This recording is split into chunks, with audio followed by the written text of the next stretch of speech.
Hello and happy Friday to all of you out there, wherever you are and whenever you may be watching. Tonight's WKMC TV broadcast is a District 4 Class 2A semifinal matchup sponsored by Verano Insurance, featuring the Southern Columbia Area Tigers and the Mount Carmel Area Red Tornadoes. We'll be back in just a second after the national anthem.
Hello, and my name is Jim Lesko. Alongside me, my brother Lesko, Jose Gonzalez, the sportsist from the sideline. And together, the three of us are coming to you live from Tiger Stadium in Catawissa, Pennsylvania for this Class 2A District 4 semifinal matchup. Now, we got a lot of numbers associated with tonight's game, Dan. There's a lot. And I'm going to start with the smallest and the largest. Okay.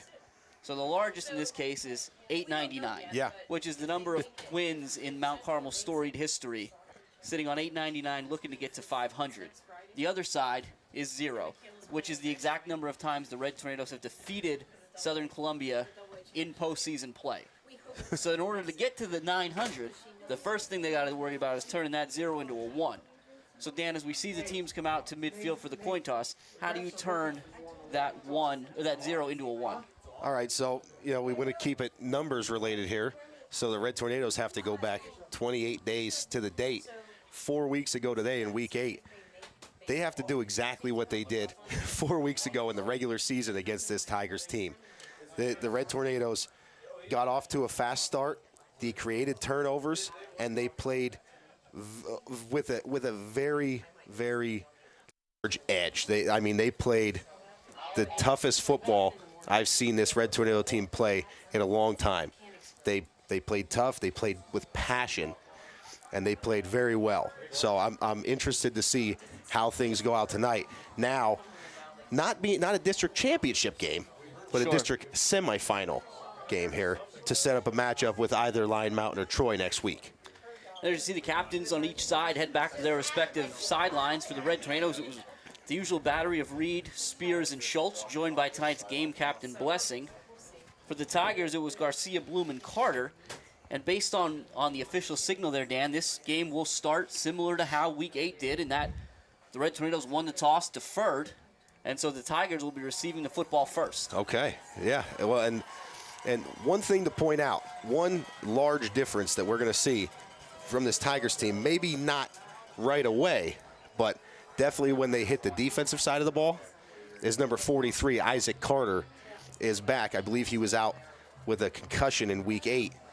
He's back, he's healthy, and he's, watching some film, he's been wreaking havoc from his defensive line position, and he's a huge difference maker in the kicking game for the Tigers. So that's definitely going to be something to keep an eye out for. But the first thing we're going to see is this Red Tornado defense on the field, who has been playing terrifically throughout this season. And a welcome sight to anyone wearing white or red tonight is number 24, Luke Blessing, will be kicking off for the Red Tornadoes, as he's done most of the season, with the exception of last week where he was sidelined with an ankle injury. Now, Blessing we'll talk about on the offensive side, but he's done his fair share of work kicking as well. The Tigers will have 4 men back deep. Yeah. And we'll get some jersey numbers just as soon as we can here. but it seems like we've waited all season. This was always inevitable, these two on a crash course. And so nearly 12 months later, here we are again.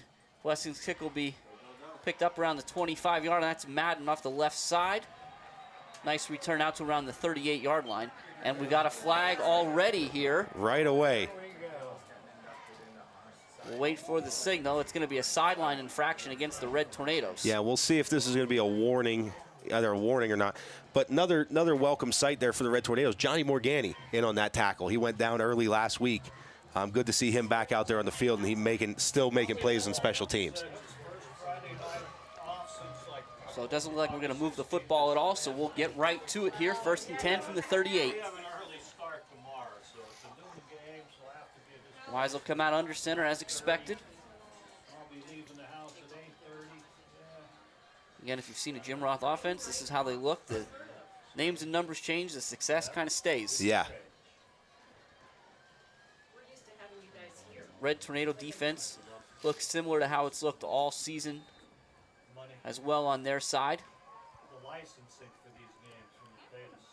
And 1st and 10. It'll be Garcia off the right side. A good job there by Schultz and Lukoski to block him up after a short gain. Yeah, Schultz does a really good job coming up and setting the edge there for the Red Tornadoes. Still a nice little gain there by Garcia, realizing that he didn't have the edge, just put his shoulder down and worked forward for a couple yards.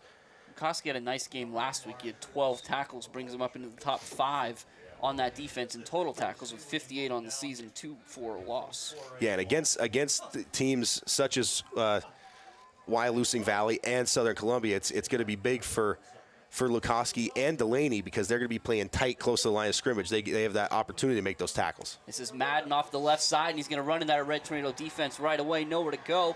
Maddox Reed, number 99, Matthew Belichick, and 44, Ryan Widener all contribute to the stop, and it'll be 3rd down.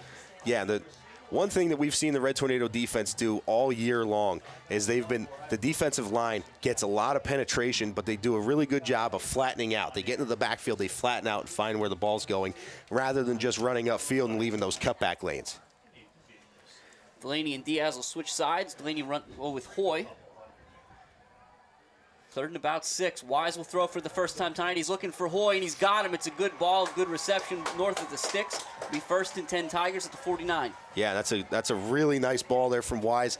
He had a lot of time to get that one off. The Red Tornadoes didn't really dial up any sort of a blitz package there. I think if they're gonna shut down this run game tonight, they're gonna have to deal with Wise. So they're gonna have to dial up some blitzes, put them under a little bit of pressure. Looked like Delaney was given a pretty good cushion to Hoy to start there, and the Tigers took advantage of it. This is the short pitch, and now it's Madden. He's got some space. He's going to be forced back inside, but it's a good job by Madden to hang on to the football, stay up and down. He'll be down to around the 31-yard line. It'll be a gain of about 22. Yeah, that's going to be big for the Red Tornadoes. You know, we talk about all year long how they move well laterally to the football. They're going to have to continue to do that because it's going to be tough sledding for the Tigers up the middle. That's where they're going to have to find their space in that 5 and 6 hole where they can kind of cut inside the outside linebackers and find some space. We're going to need a lot of run support from the secondary.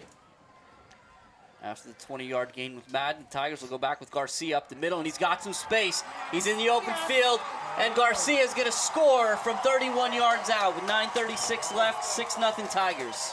Yeah, that's exactly what the doctor ordered for the Tigers tonight. Is going to be, talked about the Red Tornadoes wanting to start fast. The Tigers got the ball to start the game in week 8, fumbled, and then the Red Tornadoes took it over and went down and scored right away and took an early lead. Now the Tigers hang on to the football, retain possession, and turn it into points. The Tigers here will be kicking as well. Change from the matchup against the Red Tornadoes again without Carter. We're going for 2. A little bit of high snap. Good job by Murphy to get it down, and Carter drills it through. And it'll be 7-0 Tigers here early on in this District 4 Class 2A semifinal matchup. Yeah, now we'll see how the Red Tornadoes respond here. You know, we've talked about it all year long, and you've mentioned all the numbers, Jim. I mean, this is one of the most prolific Red Tornado offenses. They're on a crash course right now for being the highest scoring and the highest yard producing team per game ever in this storied franchise history. So I don't think they're worried too much about being down 7-0 because this team can score a lot of points and they can do it quickly. The reason this game is in Catawissa as opposed to Mount Carmel, you can go back to week 4 where the Red Tornadoes faltered at Milton, only scored 7 points. Yeah. What have they done since then? What's been 7 straight games of 40 or more points, which is a Red Tornado record. And to Dan's point, currently on track, averaging 44.3 points per game and 465 yards of total offense, which would again both be school records throughout the 130-plus year history here at Mount Carmel. So Carter will kick off. It's going to be Kimsel and Diaz back deep. They're inside their own 5. Again, respect to the leg of Mr. Carter. That's a high end-over-end kick. Diaz is going to take it right at the 1. They'll fake the reverse. Diaz is going to try to get up the left side. He's got a little bit of space. Cuts back inside, and he'll be stuck inside the 20. A nice job, a big hit. It looked like that was number 56, Aaron Leffler. Yeah, they get a lot of credit there. I got to get a look here. I believe it was number 11, Travis Wingranovich, was the outside guy that kind of forced Diaz back in and turned him around there, which allowed him open for that big hit. So we'll see the Red Tornadoes again. Welcome sight to see to see Blessing in the backfield. Comes into tonight's matchup, 1,325 yards rushing on the season. And it'll be Blessing right off the bat. He'll be up the middle across the 25. A nice gain on first down for the Red Tornadoes. And that's a really good start there for the Red Tornadoes. And that's the one level that the Red Tornadoes were missing last week when they don't have Blessing. That in between the tackles, kind of body blows guy that opens up the passing game for Spears and that talented receiving core. Second and short, the Red Tornadoes have some options here. Spears will look to the sideline for the call. 4 wide, it's Diaz and Belichick to the right, Bailey and Schultz to the left. But it'll be Blessing again, and he makes the first man miss. He cuts across, the ball is out. And there's no indication that he was down, and it certainly looked like the Tigers are going to jump on top of this one. And there's the signal.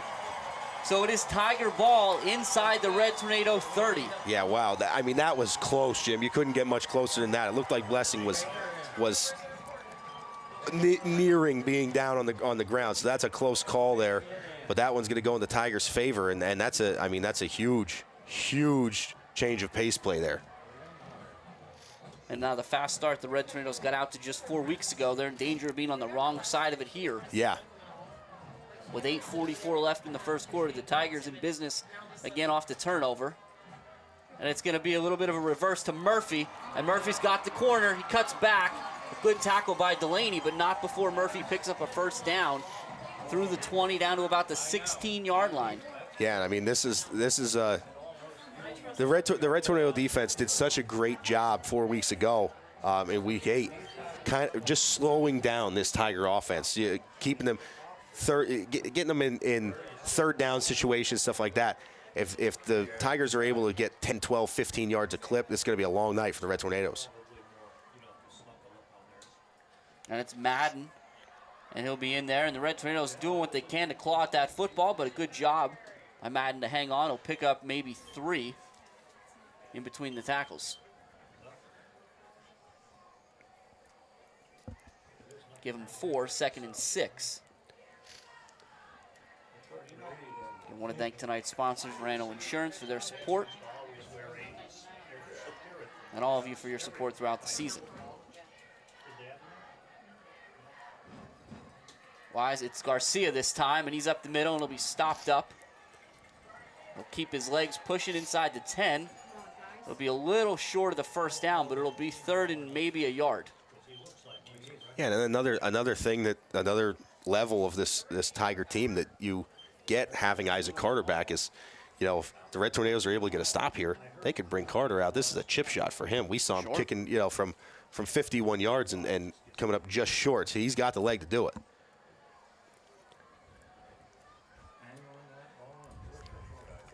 Again, 3rd and a yard. Got to think the Tigers have 2 shots here.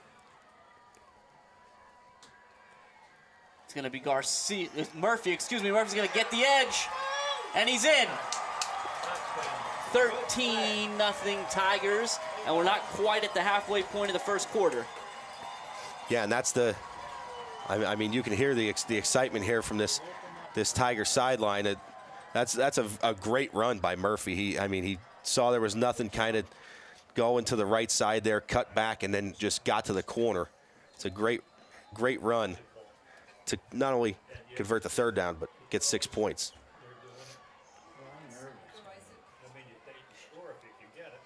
Carter's kick. Good as expected. And it'll be 14-0 here early on for the Tigers. Now we talked a little bit earlier about numbers. A lot of numbers here, so we gave you a couple. One of the big things is, again, we talked about the familiarity of these two schools. Again, it's not just because it's only maybe 15 miles away. It's also in 6 of the last 7 seasons, the Red Tornadoes and the Tigers have faced each other twice. Yeah. Twice. Yeah. Now, again, if reports are to be believed, and I'll say it like that because I don't have all the confirmations, that likely won't happen for the foreseeable future after tonight, as the Red Tornadoes are expected to move to AAA next season. Which, again, we'd like to hope that the regular season matchups with the Tigers continue. Yeah. However, the path through the district playoffs for the Red Tornadoes will no longer go through Catawissa. And Carter's kick, and again, another booming kick. This will be Diaz, and it's going to back him up into the end zone. He'll bring it out, and he'll get up, and the ball is out again. I do think the Red Tornadoes fell on that one, but a nice play made by, it looks like it was number 24, Braden Andrews. Yeah, and again, that was that one. Anytime that ball hits the turf, it's scary, no matter what side you're on. But a good job by the Red Tornadoes just being aware and getting on top of it. And I'll be honest with you, I didn't realize the high school level you could bring it out of the end zone. No, I didn't think so I either. thought that was, if it hit the end zone, that was it. So I was a little surprised to see Diaz be able to bring that out. Yeah, me too. In any event, 1st and 10 at the 23 for the Red Tornadoes. Certainly need to show some signs of life here early, and it'll be Diaz this time. The middle, he's going to run right into Fedorov, and he'll pick up maybe 2 yards.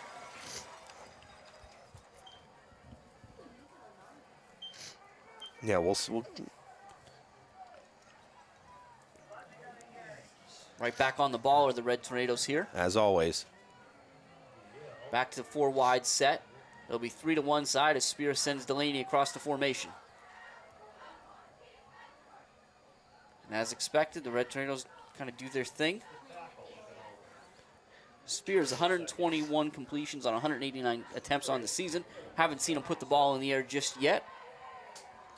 That's going to change here as he looks for Schultz. It's high, but Schultz does a good job, and it'll fall incomplete.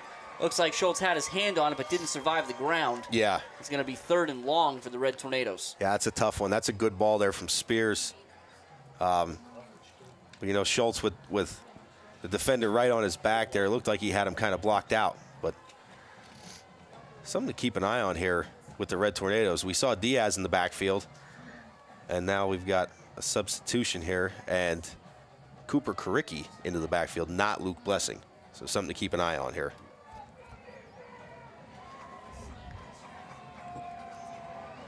Third and 9. Spears straight drop back. He's going to throw it. He's looking for Diaz. He's behind the defender. He's got to find the ball. He can't. Now there is a flag on the play, and there was some contact around the 45-yard line. Yeah. So we'll wait for the call. Again, whatever it is, wouldn't be a spot foul here. But we'll wait and see for the official call.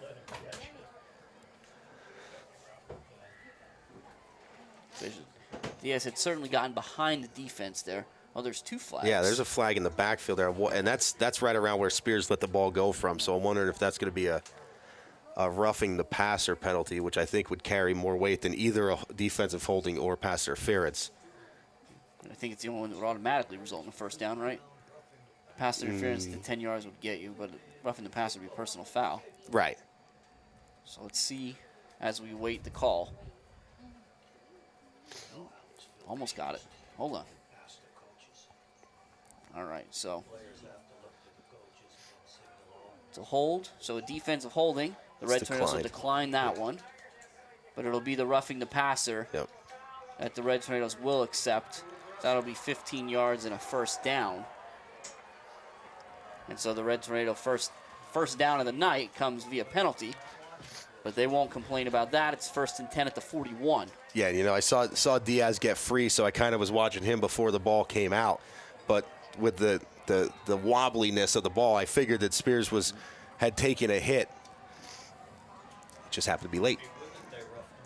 Now 2 to the right, 2 to the left for Spears. Karicki's still in there. Blessing is walking around on the sideline, though. And Spears is going to keep it himself. He'll get to around the 45-yard line. Give him, he'll say the 46, gain of 5. And this is something that the Red Tornadoes have just started doing a little bit more recently over the past few weeks. And it's worked out well. I mean, Spears, we talked about his capability of running, and he had that knee injury last year. But he's, 4th on the team in rushing, 51 carries for 315 yards and 3 touchdowns. I think they've all come in the past few weeks. He had a career game at Shamokin 2 weeks ago, 93 yards and a touchdown.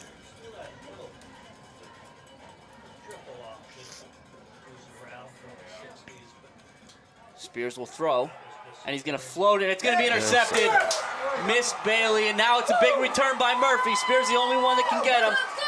Good effort by Murphy to stay on his feet. A huge interception and a huge return all the way down to the 10-yard line. Yeah, that's a tough one. It looked like that's a timing pass there from Spears, and Bailey got held up. He got hit about 2 or 3 yards off the ball by the linebackers, kind of checked Bailey coming out, and he wasn't able to get to it, and that ball floated and right into the waiting arms of Loudon Murphy.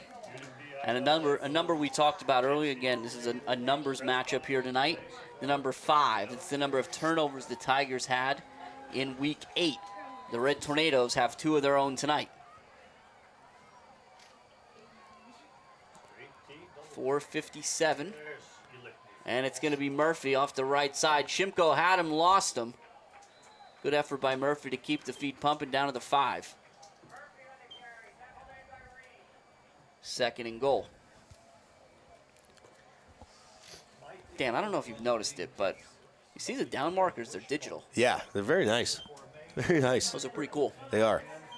I think I actually noticed it on film of watching the film of the Tigers game last week. I thought the same thing. Those are pretty cool.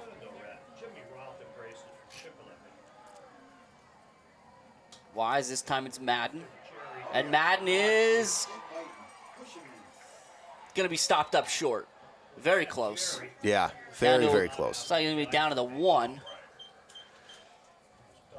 And that's the only downside with the return from Murphy, because it ended up just inside the 10-yard line. No opportunity for the Tigers to get a first down. They got to get in the end zone, and the Red Tornado defense usually toughens up down here in the goal-to-go situations. We'll see. So far for the Tigers, you got a touchdown for Garcia, touchdown for Murphy. We'll see if they try to get Carter one here, but it'll be Garcia again off the right side, and he's in the end zone before he's hit. And before we hit the 3.5-minute mark, it's 20-0 Tigers. Yeah, and just I mean, what a momentum shift. After the Red Tornadoes get the first down on the penalty, you get a nice run from Spears. And then, like I said, that it looked like Bailey was coming out of that tight end spot almost on a little delay. He got hit by the second level there, which slowed him down, knocked him off course. And that timing play just ended up ball floating right into Loudon Murphy's hands.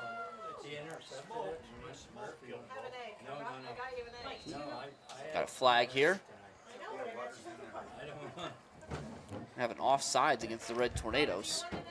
Now, I always wonder when you get these flags if it changes the approach of the offense. Do you then go for 2? Yeah, it's always a good question. And that's what we're seeing, the southern sideline signal for 2. Yep. I think that makes sense. That's usually what you expect in that situation.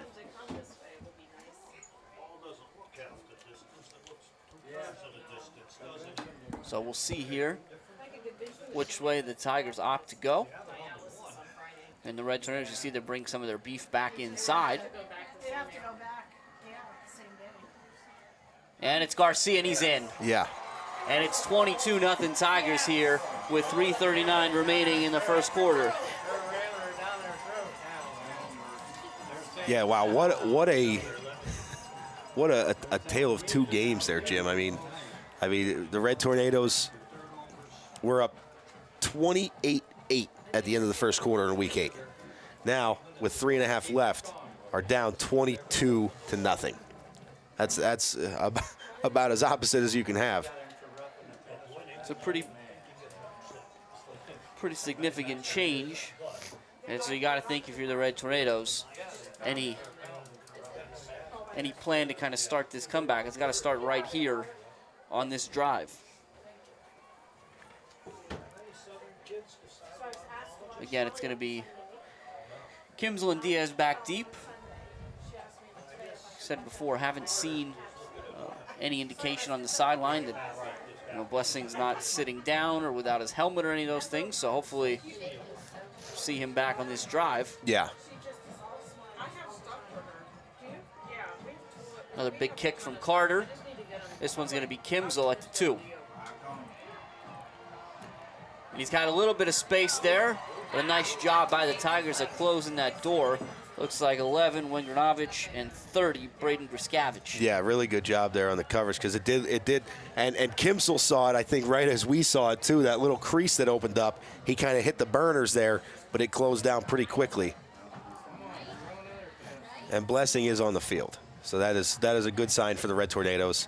And the Red Tornadoes need to remember, it's so early in this game. You're down 3 scores, but you can score so quickly in so many different ways. Well, if they have any concerns, I think they can look back to that Week 8 matchup. Spears is going to throw a quick out to Schultz. He's got him. Schultz will do a nice job there of trying to get a field, but a good open field tackle by Chrisman. Yeah, very nice open field tackle by Chrisman. A good job by Schultz. I mean, the Red Tornadoes' first 2 drives have ended with turnovers. Schultz, fights ahead for a couple extra yards after the catch, and then covers the ball up as he's going down. It's Blessing. Have a Red Tornado first down out to about the 34. And Dan, where I was going before with that was, outside of the first quarter in Week 8, the Tigers outscored the Red Tornadoes 22-14 from that point forward. And It took a couple good stops by the defense and some timely turnovers to kind of finally salt that one away. Yeah. So as you said, lots of game left here at Tiger Stadium. So it'll be Diaz and Schultz, the receivers. It'll be play action. Spears is going to go down. And who else but Isaac Carter.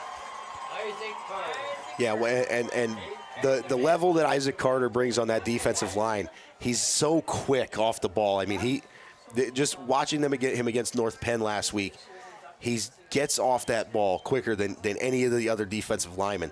And he can be past a tackle or a guard before they even get into their drop step for pass protection. It's pretty impressive to watch, and it's tough to stop. When you add the play action in there, the Red Tornadoes tried to employ, and it complicated things a little bit, forced Spears to hang on to the football for an extra second. Now it's going to be Blessing, and he'll be upended. He'll pick up a few, but it's going to be 3rd and long, 3rd and call it about 12. Yeah, and that's that lane that Blessing likes. So you get through the initial line, you kind of break to the outside. But the Tigers did a really good job of closing that down as Blessing started to break out. Schultz and Diaz. To the bottom of your screen, it's Bailey in the slot, and Belichick split out to the top. The Red Tornadoes had a lot of success with screens in the first matchup. Haven't seen them try one yet. And they won't here either. Spears is under pressure. He's got to roll. He's got to try to set his feet and throw. And it's incomplete. Spears did everything he could to keep the play going. But it's going to be 4th and long, and we'll see the Red Tornadoes punt. Yeah, and that's a tough one there for Spears. So you got the chip there from Blessing as he was getting ready to go out on a little hot route to kind of be the safety valve there. And the chip slowed the pass rush down. But once Spears broke the pocket, there was nobody out there. He had to make a guy miss and kind of go into safety mode at that point. Just get the ball out of your hands, try to preserve some yards. Looks like, I think, Murphy and Madden back deep. Crickey's punt.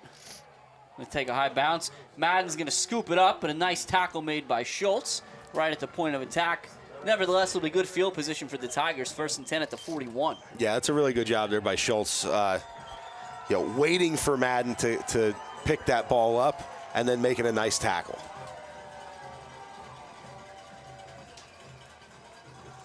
Now the Red Tornadoes need a play from their defense here to pick up the offense. Different points throughout the season, they've been able to do so. But tonight, the Tigers have kind of had their way early on. Yeah. Going to go right back to what works. It'll be Garcia off the right side. A good job by the Red Tornadoes to stop him after. Whew, I feel like we talked about this a few weeks ago, too, where even a play like that doesn't look like it goes for a whole bunch, is still 4 yards. Yeah. I mean, it's 5 yards. It's a very, very good run there by Garcia, and I mean, well defended by the Red Tornadoes. Anytime you're not giving up a first down every carry to this Tigers offense is something to be happy about. But 5 yards at a time is going to lead to a long drive. And it's Madden. And he makes a few Red Tornadoes miss, and he puts a shoulder down and picks up a first down and more. And the Tigers are back in Red Tornado territory. He didn't spend a lot of time out of it. It'll be 1st and 10 now at the Red Tornado 41. No, and that's what this, again, that's what this Tiger offense does. And we'll see here if the Tigers opt to run another play. They will not have to. And they will be content, as you might expect, to bring it to the sideline as the first quarter expires. 22-0 Southern here in this District 4 Class 2A semifinal matchup. Yeah, Jim, this Tiger team looks like a completely different team here in the postseason. I mean, it's like they hit week 10 and then they kind of flip a switch to, they're just going to start. They've made the necessary adjustments on the offensive side of the ball and on the defensive side of the ball to this point to kind of slow down this Red Tornado offense. And they look like a completely different ball team from 4 weeks ago. And for anyone curious, again, the winner of this matchup has 2 options.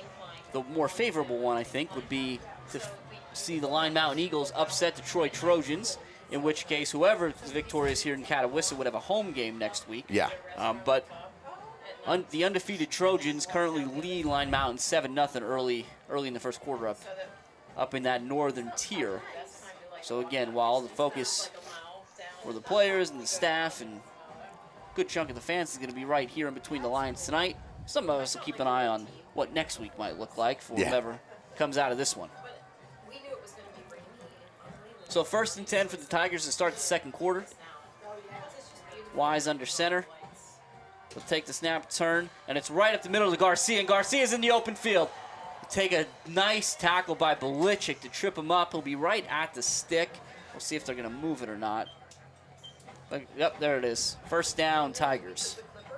Yeah, and Belichick made a tackle like that just 4 weeks ago. It was a touchdown-saving tackle as Garcia kind of broke through the secondary. There was nobody else in front of him. Belichick made a nice tackle, and the Red Tornadoes ended up getting a stop on that drive. So hoping for the same kind of ending here for the Red Tornadoes. And it'll be Madden. Good job there by Matthew Belichick on the stop. But again, still a positive gain for Madden. Yeah, and again, it's impressive to see this. And it could be just as I'm getting older, Jim, but how Madden is at full speed when he takes that handoff, heading for the sideline. And he just 2 steps and he stops completely and cuts it up. I'd be injured if I had to do that. This time it's Murphy. And he's going to try to cut his way back across the grain. He powers forward. Be close to a first down again. I think he's going to have it. I'm trying to see. Yep, first down. Tigers inside right at the 20. Excuse me.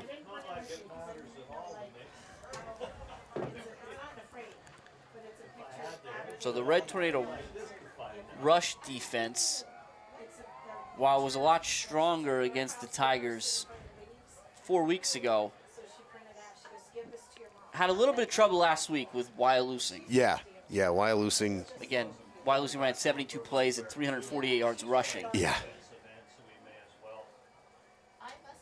And Wise will throw it, and he's going to get it out to Chrisman, who cuts back inside. He got a good block from Murphy. Yeah. And he'll be near another first down. And that was another thing for that happened in Week 8 that at least didn't happen on that play, was there were 2 batted balls, both by Chase Belichick. Sorry, both by Matthew Belichick, number 99. He was number 2 then. That's why that's why I got messed up. But both of those batted balls were by Matthew Belichick, and on plays exactly like that, those rocket screens that kind of threw the Tigers off course.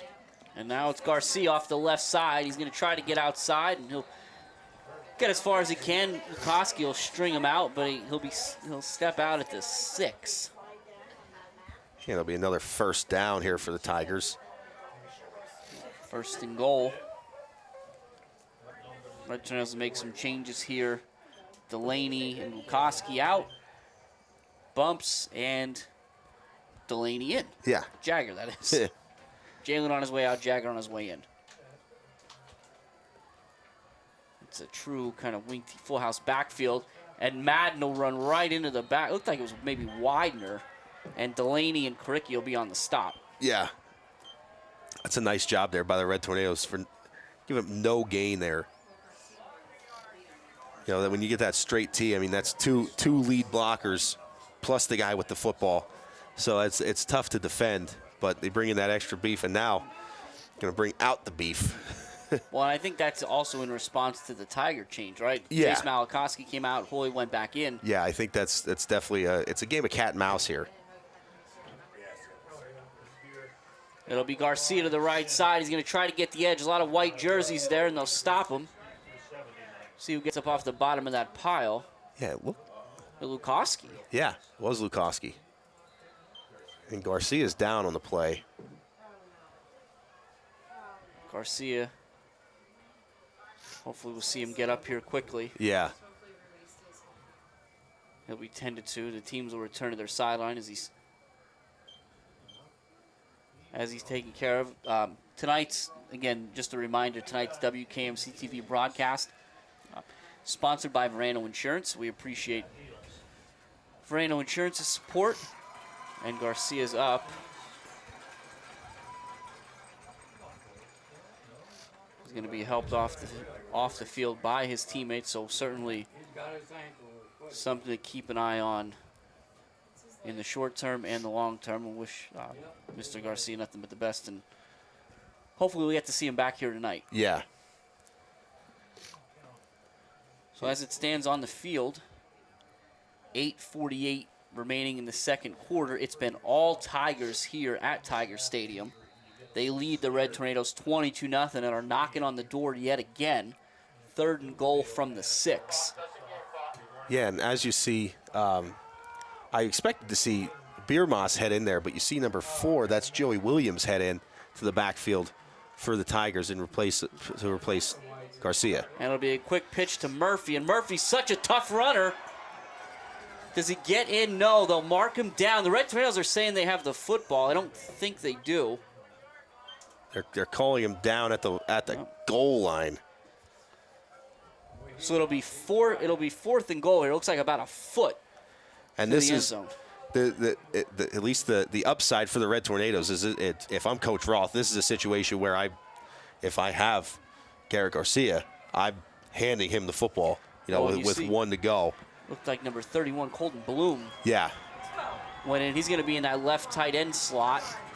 But it'll be the 3 across for the Tigers. And Wise. And it's touchdown Tigers. Yeah. And I think that's Madden. So Madden will get his. And so the 3-headed trio of Garcia, Murphy, and Madden all have a score early here tonight. And it's 28-0 Tigers.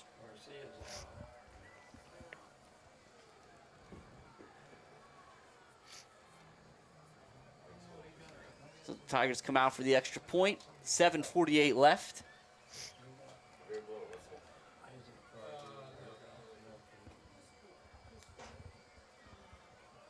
See what the Red Tornadoes opt to do here if they go after the kick. Again, I think that Carter kicks that through. I don't know that it's come down just yet. Yeah, that one kind of just floated off into the night sky out there. But it's 29-0 Tigers here at Tiger Stadium. And so the Red Tornadoes need to find some answers, and they need to find them quick. Yeah, I mean, those few drives, it appeared that they sort of had some momentum, and then the turnover bug bit them, and then you have a couple things kind of not bounce your way, and here you're down 29 early. So the Red Tornadoes definitely have some work to do, but I've talked about it at length throughout this year. This offense of the Red Tornadoes is so potent and so adept at scoring points in multiple ways. There's so much time left in this game. They have every chance to get right back into this one. Carter's kick, again, just a monster of a kick. Diaz will take it right at the 6. And the Red Tornadoes need a spark, and 10 can provide it, and there he goes. Good job by the Tigers recovering. It looked like he had a lane there, but they shut it down. Still a good return out to the 42-yard line. It's the Red Tornadoes' best starting field position of the night by a mile. Yeah, I think it was actually Isaac Carter that had to make the tackle there. The kicker, kind of playing the safety valve, hanging back. When Diaz cut back inside, I think that he went right into the waiting arms of Carter. Well, again, while the loss of Garcia on the offensive side hurts, perhaps it's even more painful on the defensive side. So he came into tonight as the Tigers' leading tackler, and I believe holder of the single-season tackle record at Southern Columbia, as they hand it to Blessing, and there's nowhere to go up the middle. Yeah, that was... Maybe give him 2. That was clogged up very well there by that Tiger defense.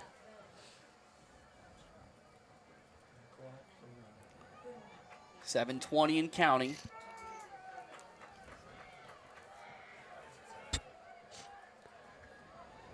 Schultz is in tight with his hand on the ground. Diaz and Belichick are split out. Spears will throw quick to Belichick, but a good tackle made by Crispin. Again, that's the second open field tackle he's made tonight that saved a lot of yards. Yeah, really nice job there by Crispin. That's one of those ones where Belichick can usually catch that, spin to the outside, and make the defender miss and get some yards down the sideline. But Crispin will have none of that. So third and 5. The Red Tornadoes need to get a drive sustained here at some point. So we'll see what they opt to do. The Tigers show blitz. Spears is going to get it out there for Diaz. It's just over his head. The Red Tornadoes did a nice job picking up that blitz, and now I'd be curious to see if Coach Dara goes for it here. Yeah, and I think... You need a spark. Yeah, I agree. You definitely need a spark. This is a situation, at least, where if I'm Coach Dara, I'm trying to get the ball in the hands of Xavier Diaz or Blessing on a screen play, something along those lines. Just trying to find a way. You need 6 yards. Got to get the ball in the hands of one of your playmakers. Again, I'm curious what the Red Tornado sideline is seeing that they haven't called a single screenplay yet this week, yet tonight, knowing the success they had, and they're going to use a timeout here. Well, I think part of it too, Jim, is something that we, and it's again, it's the I'm going to have to start calling it the Isaac Carter effect. The Tigers are able to get pressure up the middle with just their defensive line. They haven't been sending their linebackers. That's usually where the screens and the draws and stuff like that, the aggressiveness plays, or the anti-aggression plays kind of work on the offensive side of the ball. I haven't really seen Garcia when he was in there or Fedorov blitz that often. Well, it looked like they showed it there, and the Red Tornadoes did a nice job picking it up. Yeah. But again, we talked about this. So the last game against the Tigers, Diaz in particular, number 10, had his jersey number of catches. So he had 10 catches for 209 yards there. And he does not yet have one here tonight. So we'll see here again. As expected, the Red Tornadoes are going to go for it. Take 3 receivers to the left. Bailey in the middle of Schultz and Diaz. Belichick by himself to the right. There's no safety help over the top if the Red Tornadoes look that way. Blessing sidecar for Spears. And they're going to try to pitch it, and Carter blew it up. Wow. Carter read it the whole way. The Red Tornadoes tried to run a reverse. Nobody saw it coming more than Carter, and Diaz is stopped for a huge loss. And, we've talked about it so many times that, kind of waiting to see what does Coach Dara have up his sleeve. We haven't seen this reverse at all this year, but somehow Isaac Carter was prepared for it, got all that penetration into the backfield, and just stayed home. He sat down. He didn't chase Blessing. He stayed home, was waiting for a reverse. He was prepared for it, and he made a huge play.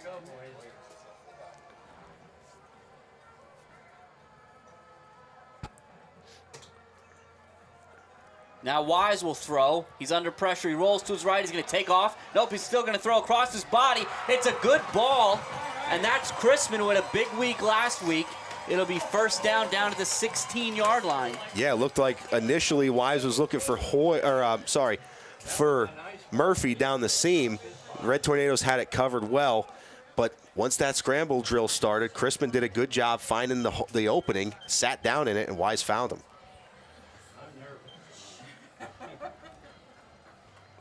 Red Tornadoes desperately need a play here from their defense. And it's Murphy to the right side.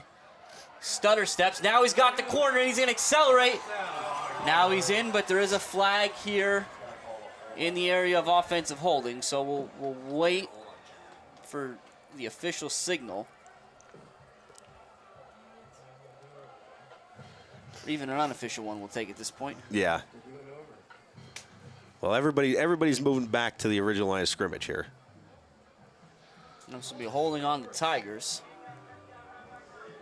The first and only misstep of the night.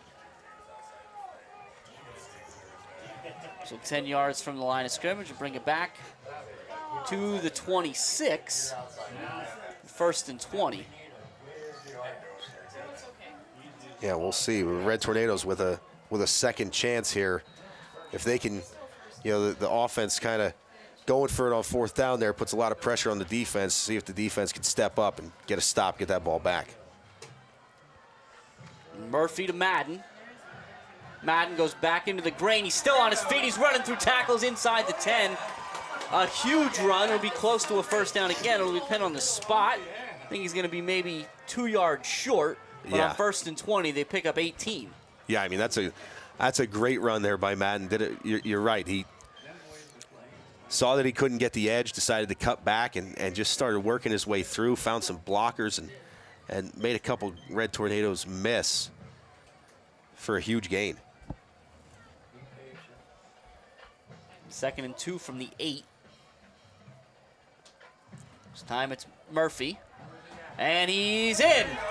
And it's 35-0 early on here. And the Red Tornadoes are shell-shocked. Yeah. I mean, they're just a complete shift here. I mean, the Red Tornadoes had to come into this game with a little bit of confidence, knowing that they have the capability of beating this Tiger team. I mean, they did it 4 weeks ago. But you're right. I mean, this is just not at all what was anticipated. And Carter's kick is good. And it's 36-0 here, and we haven't hit halftime. So, Dan. Well, before I kick it to you, I guess we want to, again, take an opportunity to thank our sponsors tonight, Verano Insurance. And again, we want to thank all our sponsors throughout the season for all of your continued support. We want to thank all of you out there, wherever you are, for your listening and tuning in throughout the season. Again, as a friendly reminder, the sights and sounds that are accompanying tonight's game and every game is courtesy of WKMC TV, which is the student-run TV studio out of the Mount Carmel Area School District. It's under the direction of Mr. Steve Sakaitis and Mr. Gary Trefsker, and we are grateful for everything they do. Dan and I thought we got here early today. Dan and I were here about 2 hours before kickoff, and the TV studio was already set up. Yeah, yeah. I mean, they're here before us. They're here after us. And we kind of just come in here seamlessly. We put our headsets on, and we're good to go because of all the prep work and all the in-game work that the TV studio does. Diaz will take it at the 5.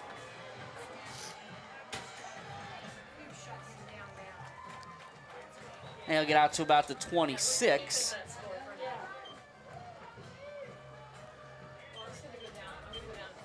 Red Tornadoes need to find something that works offensively. You're right. I mean, you've been mentioning it now for the last couple drives. It's just a spark. They need some sort of a spark for their offense to kind of get going. Even a big play. I mean, even if it doesn't turn into points, just some sort of a long run from Blessing or Diaz, a long pass play. If a receiver can get behind the defense, something to get the Red Tornadoes a little bit of momentum on their side. Diaz off the left side, and there's not much there for him. Out to the 29 for a gain of 3. And again, we're 4 minutes and 30 seconds away from the halftime, which puts us, what's the quick math there, Dan? About 19 and a half minutes into the game. This is a team that averages 44 points a game, and they're yet to cross midfield. Spears is going to look for Schultz. It's a good ball, good reception by Schultz for a Red Tornado first down out to the 39. Yeah, and again, under pressure quickly there from Isaac Carter off that right side. He's just coming in free. He's beating his blocker and getting into the backfield very quickly.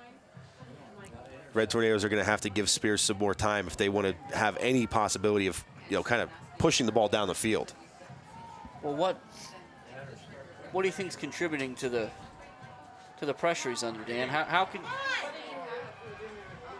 Spears is going to run? He's going to pick up a few, but it is the Tigers seem like they're pinning their ears back and going after the quarterback. Yeah, again, I think it's You look at film and you say, okay, we could sit back in coverage or we could go after the quarterback. And you just kind of decide what you're going to do in the game, and then you live or you die on that hill. Sure. It's one of those situations that right here the Tigers they've been showing pressure, but they've been pulling those linebackers back because they have been getting the necessary pressure with the defensive front. It's a good gain by Spears there, and correct me if I'm wrong, but that was either design draw or they were trying to set up a screen. I think that they were trying to set up a screen, Jim, because normally on a design draw you see, at least from watching Spears for the last few years, you see Spears keeps both hands on the football. That time he broke his hands. He wanted to throw that, felt the pressure immediately, and pulled it down and turned it into a really, really nice game. So it's 1st and 10 at the 41, and it's Blessing. And there's a little bit of space for Blessing. He'll have a first down inside the 30. And success begets success as the Red Tornadoes have a couple plays in a row. But Blessing gets up limping, and he's going to head to the sideline. Yeah, and you don't ever like seeing that. We talked about the injury that Blessing suffered in the Shamokin game. Held him out of the game completely last week. And the ball's high and wide of Belichick. But it was high and wide of Belichick because I believe that was number 39, Krebs, kind of coming underneath there. So that was the only place that Spears could put it without turning it over. 2:36 left in the first half. 36-0 Tigers. Red Tornadoes 2nd and 10 at the Tiger 28. Red Tornadoes will receive the second half kickoff, so they've got an option to double dip here if they can. Spears again under pressure. He's got to climb the pocket, and it's everything he can do to hang on to the football. Carter arguing his case that he was pushed upfield, and he might have a case on that one. A 3rd and 11. And again, the Red Tornadoes need to find a way to neutralize that pass rush the way they did in Week 8. Yeah. And I mean, realistically, Jim, what the Red Tornadoes did to neutralize that pass rush in Week 8 was the screens. You know, it wasn't you know, stopping them necessarily. It was allowing them to get that pressure, and then setting up your line for blocks behind it. Right, and that's kind of where my question is. Yeah. Again, it's just a point. Obviously, they see something that's not going to work tonight. Yeah, and you know, going into it, you know, Coach Roth I mean, he's been doing this 30-plus years. They've won, what is it now, 6 consecutive AA state titles from the Red Tornadoes? Or for the Tigers, 6 consecutive AA state titles. You know, they're heading for number 7 if they're able to get through the district here. Realistically, I mean, this, you think, okay, this worked in Week 8. It's probably not going to work this week. But you got to at least try it. You know, you have to at least kind of test the waters. 3rd and 12.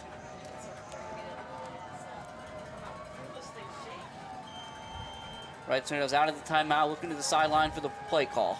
They shift Karicki to the right side there, probably to help with Carter. And we get a flag here. Going to be offside against the Tigers.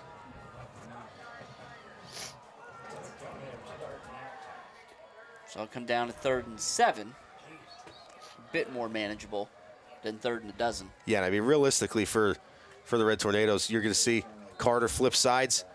Karicki looks like he's going to flip sides here as well. You gotta get somebody out there to put a chip on Isaac Carter coming off the edge. And you got Bailey on that side too in the hard count. The Tigers jump again. They get back in time. They don't break into the neutral zone.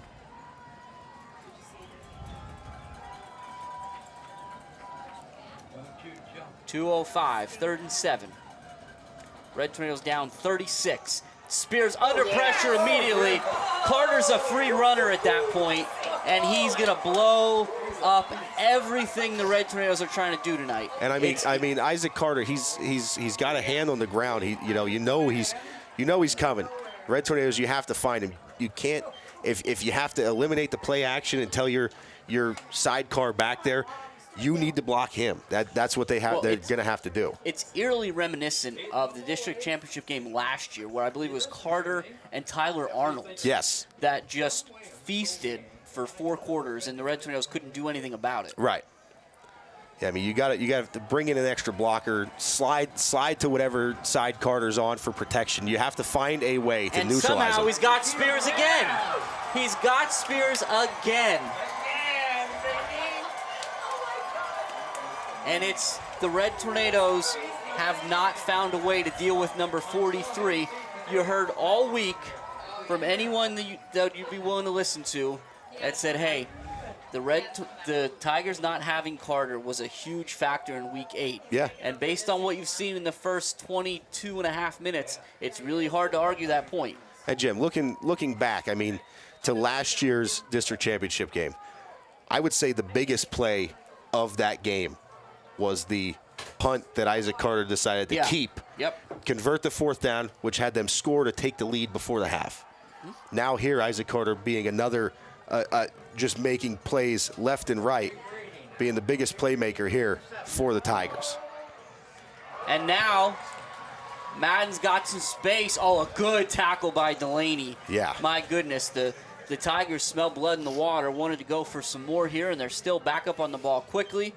Wise was under pressure, got the ball out to to Madden in the flat, but it took a great tackle by Delaney to prevent that from going for a lot more than 2. Wise to throw again. It's a good ball. And now we're going to add 15 onto that as we're going to lose our cool here. Yeah, that's a frustration play there. Can't have that. Fortunately, Madden pops up, and he's all well and good, but they're going to add 15 to the end of that one. And that's the downside for the Red Tornadoes there. On the first down play, they pinned their ears back. They put some pressure on Wise. They got him out of rhythm, and he was able to check it down for a short gain. This time, they decided to sit back in coverage. If you're going to sit back in coverage, Wise is going to dice you up. So they got. I think they need to continue to bring pressure if they're going to drop back to throw the ball. But either way, I mean, that's going to be 15 against the Red Tornadoes. Another first down. I think it would have been a first down either way on the completion, but it's just going to, one thing right after the other at this point for the Red Tornadoes. And we didn't get into this. We didn't get into this on the last drive, but again, the Tigers had 30 points in 4 quarters back in week 8. They've got 36 here, and they might put more on the board in the next 41 seconds. Wise is going to go up top. He's got to pump and step up. He's going to be dropped. The ball is out, and it's scooped up by Ben Miller. Nice tackle made by 67 Quinton. Yeah.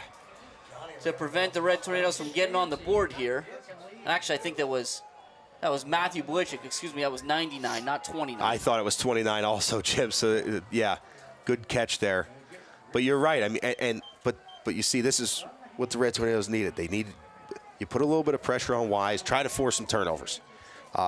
That's the first one of the game for the Tigers. 30 seconds to go here. You're going to see the Red Tornadoes at least try to get one in here.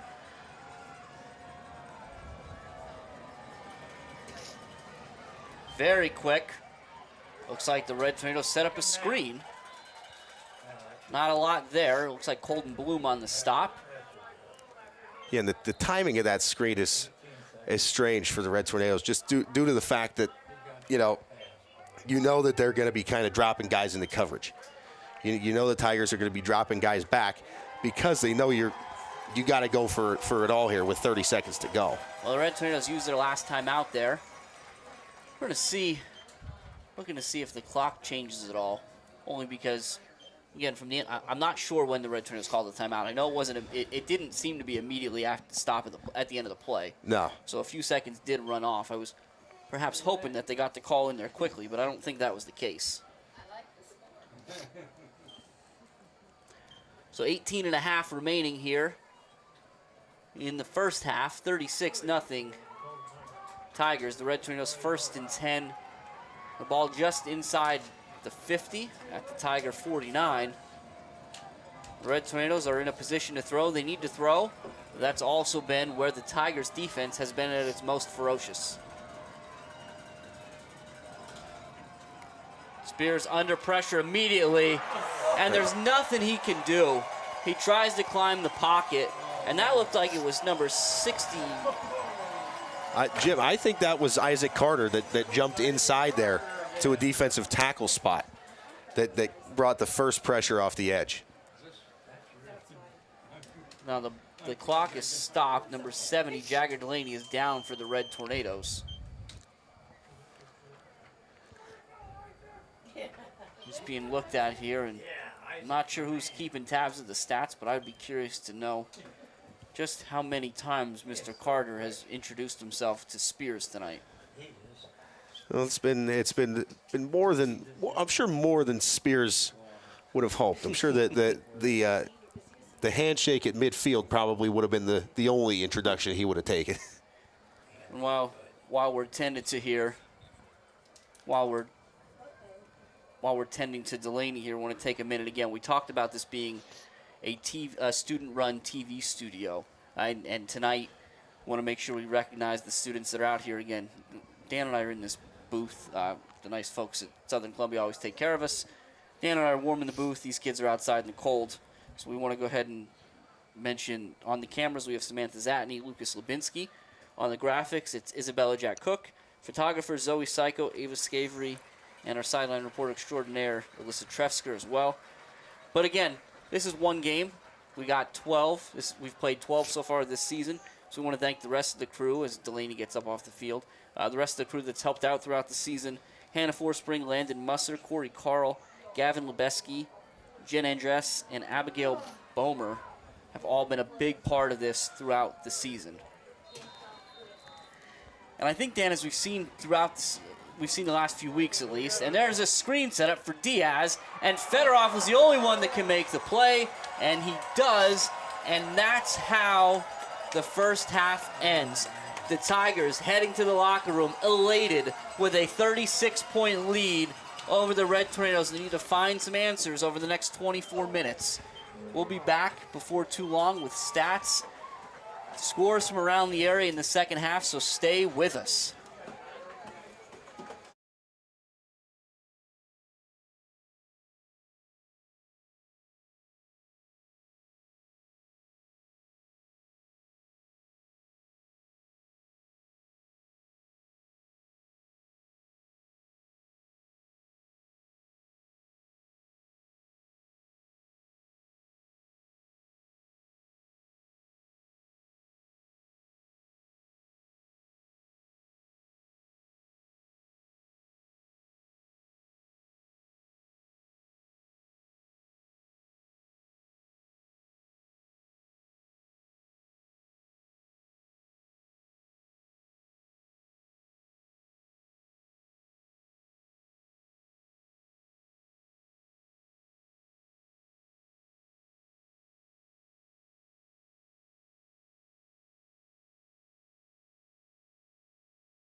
We invite you to sit back and enjoy the 2023 edition of the Mount Carmel Area High School Big Red Band.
Right over to bed. Oh, yeah, you're the smart one. Hello and welcome back to Tiger Stadium here, where after 2 quarters of play, the Tigers lead the Red Tornadoes 36-0. All 5 of the Tigers scores have come on the ground. 2 courtesy of Garrett Garcia, 2 from Loudon Murphy, and 1 for Carter Madden. And we've got Alyssa with Coach Dara to talk about the second half. Alyssa. Okay, I'm here with Coach Dara. And Coach, what do you think the team's going to have to do in the second half in order to, just hopefully make it through this playoff game? Just got to eliminate our mistakes. Key is we just got to start with a good drive here on our first drive of the half. Alrighty, thank you. Good luck. Jimmy, Denny, back to you. Thanks, Alyssa. Never an easy spot to be in there.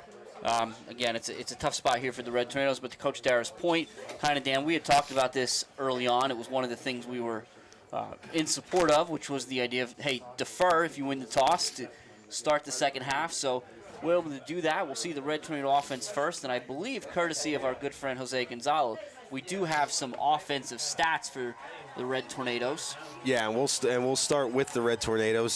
So 17 rushing attempts for 20 yards. 5 of 10 passing for 27 yards, so 47 total yards offense for the Red Tornadoes in that first half. So credit to the Tigers defense, playing very well out there. On the Tigers side, 24 rushing attempts for 159 yards, 5 of 5 passing for 46 yards. So that's 200-plus yards of offense for the Tigers. Well, and you said 47 yards of total offense to the Red Tornadoes. Again, not to sound like a broken record, not to keep going back to week 8, but the Red Tornadoes are over 500 yards total offense in that matchup. So certainly a huge change here, and you see that on the scoreboard. One thing we want to point out as we go forward here again, on an injury note, both sides.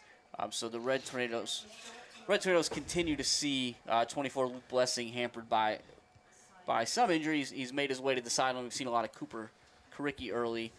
And for the Tigers lost Garrett Garcia late in the first half, and we certainly hope to see him back out there, but I'm not sure we will.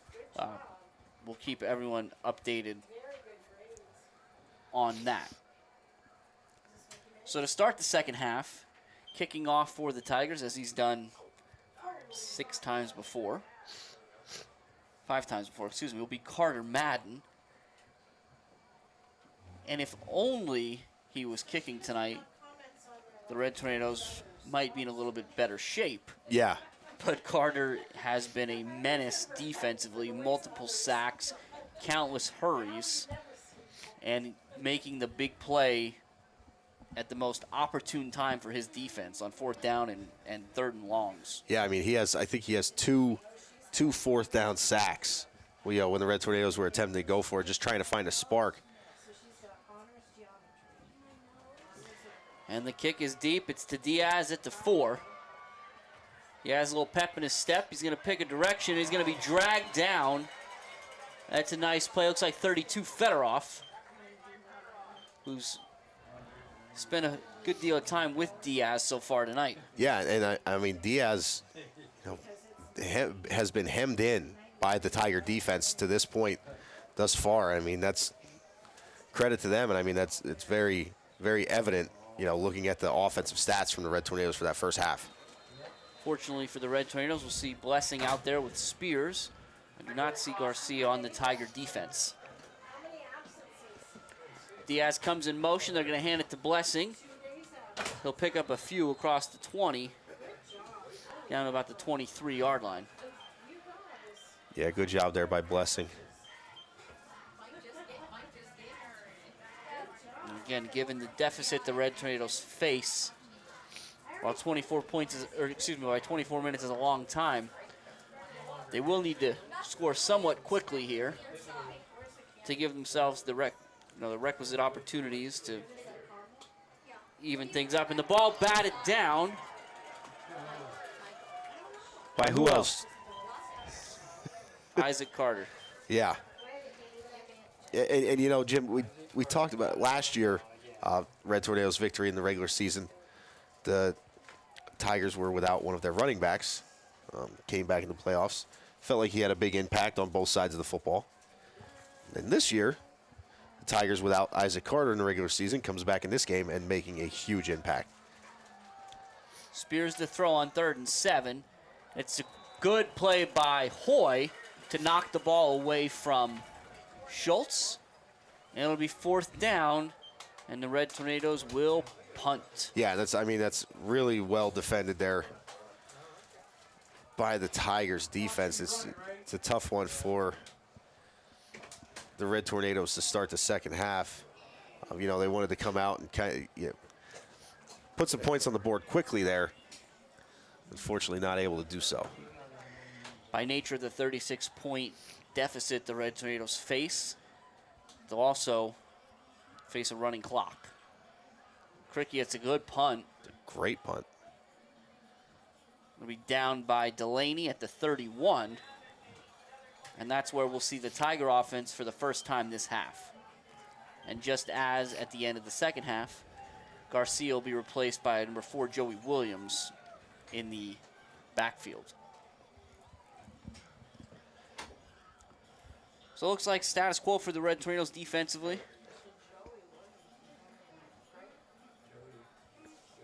Shimko, Karicki, and you'll see 71 out there. As we started to get to this at the end of the first half. Yeah. 71 is going to be Widener. Again, similar to the Shamokin game where when Lamas went down, Widener went from jersey 44 to 71 to play the line. He's doing that now with Delaney down for the Red Tornadoes.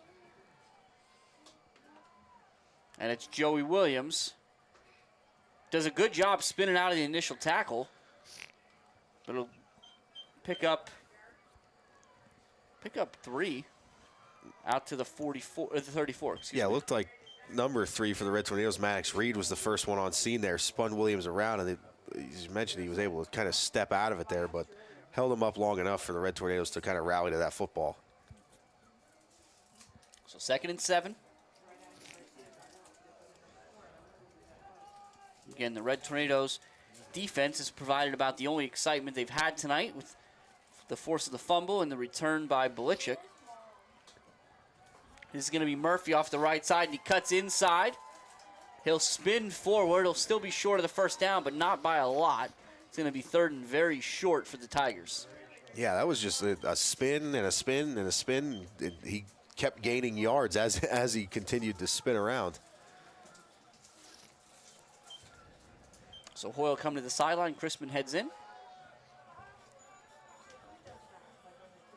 And then looks like Swank Dworchak in there as well at one of the tight end spots, number 44.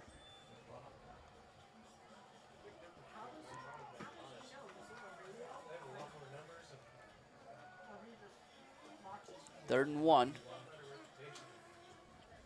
And it's going to be Madden. He'll have the first down across the 45. He'll still upright. Good hard run. Forward progress will have him at the 47, and certainly more than enough for a Tiger first down. And Jim, just something to mention, as we've talked about it throughout the first half and now into the second half here. Carter Madden is running very tough today. They have Carter Madden listed at 5'9", 170 pounds. No, I don't believe that. And I mean, he's got a low center of gravity, and he keeps those legs driving. He's pulling, 200-plus pound defensive linemen, linebackers along with him.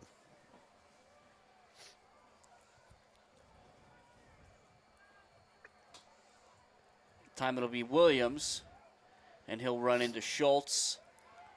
I'm trying to see who had him first.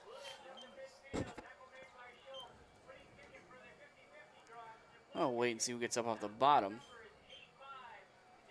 Well, with Schultz, all right. So yeah. Schultz got the right side of Williams. Somebody at the left. Not quite sure who it was, but 2nd and 7.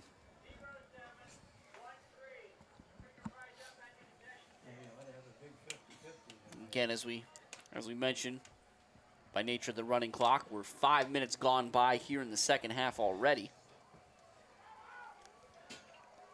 Tigers with the ball and in control. And it's Madden. And he'll just run into too many white jerseys there. It'll be Karicki, Bailey, and Widener up off the pile. Yeah, good job there by the Red Tornadoes rallying to the football. And you're right. They didn't. Madden up until this point, he's kind of had that cutback lane. He was not able to find it there. The Red Tornadoes did a really good job staying in their lanes, flowing with the football. 3rd and 7 now. Hoy will be the first one out of the huddle. He splits out way to the right. Got a nice cushion from Delaney. See if Wise looks that way. And they're going to run the reverse to Murphy, and Murphy will be close to the first down. It's going to depend on the spot. Be about a yard short. And you got to think Coach Roth is going to put the faith in his offense to pick up the yard here. Yeah, I think so. You're going to bring in a little bit more of a heavy package. You see number 8, the tight end, Jace Malakowski, checking in there for Hoy. So they're going to, and you see Red Tornadoes return in kind with the heavy package. But we do have a Red Tornado down. The play, I can't get a look, but it looks like 71 Widener, yeah. So while he's tended to, again, we want to make sure we're thanking tonight's sponsor, Verano Insurance. We want to thank all our sponsors throughout the season for their support. It's also a good opportunity to remind everyone again, as we've said a few times, this broadcast, and as we focused on throughout the season, the sights and sounds of tonight's games are courtesy of WKMC TV, a student-run TV studio, under the guidance of Mr. Steve Sakaitis and Mr. Gary Trefsker. Tonight especially we want to recognize Samra. Samra's a good one. That's a combination of Sam and camera. On cameras are Samantha Zatney and Lucas Lubinsky. Graphics are Isabella Jack Cook. Photographers Zoe Psycho, Ava Scavery, and Alyssa Trefsker, with Alyssa pulling double duty as our sideline reporter there. Was mixing it up with Coach Dara right after at the beginning of the second half. But again, that's who's with us tonight. There's certainly other students as part of the TV studio that make all these broadcasts happen, and we want to thank them as well. Hannah Forspring, Landon Musser, Corey Carl, Gavin Lebeski, Jen Andress, and Abigail Bomber. We appreciate all the support throughout the season, everything you've done to kind of keep this alive. So another thing we talked about, Dan, that we would do our best to offer the people as the night goes on are some updates on scores from around the area as Widener's up and being assisted off the field. The winner of this matchup here is increasingly likely to go to Troy. They lead Line Mountain 31-0 at the half. Okay. We'll see number 60, Jabari Kynes, check in there for the Red Tornadoes for Widener. As we mentioned, we saw the big package come in for the Southern Columbia Area Tigers, and the Red Tornadoes returned the favor and brought in Jabari Kynes and Herb to kind of go over the nose here on this 4th and short.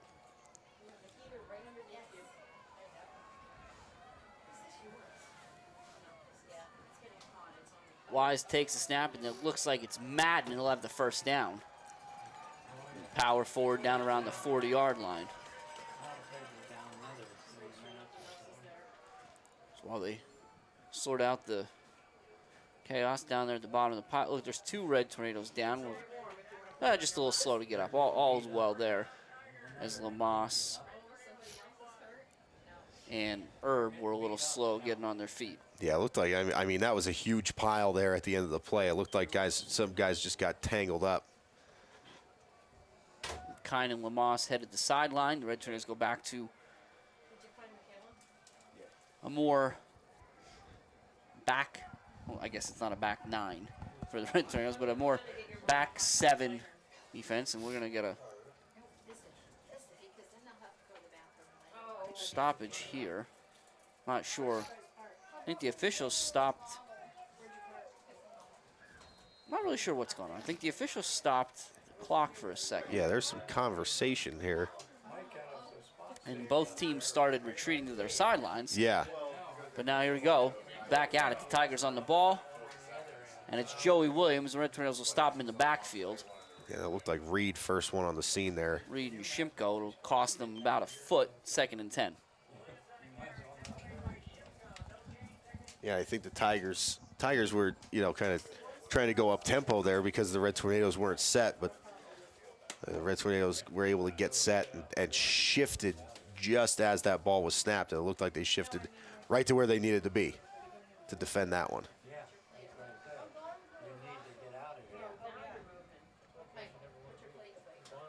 That's Madden. The Red Tornadoes, again, do a nice job there of preventing the cutback. Looks like Widener back out there on the stop along with Reed and Belichick. And now it's going to be 3rd and 10 for the Tigers.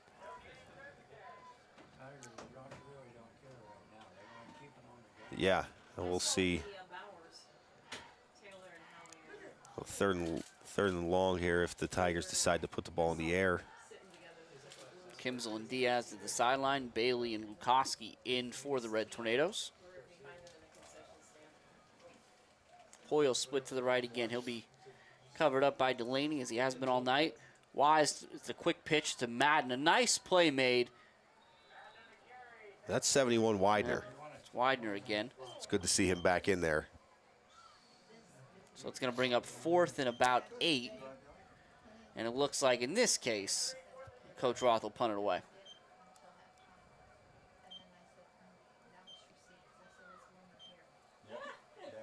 Yeah, okay.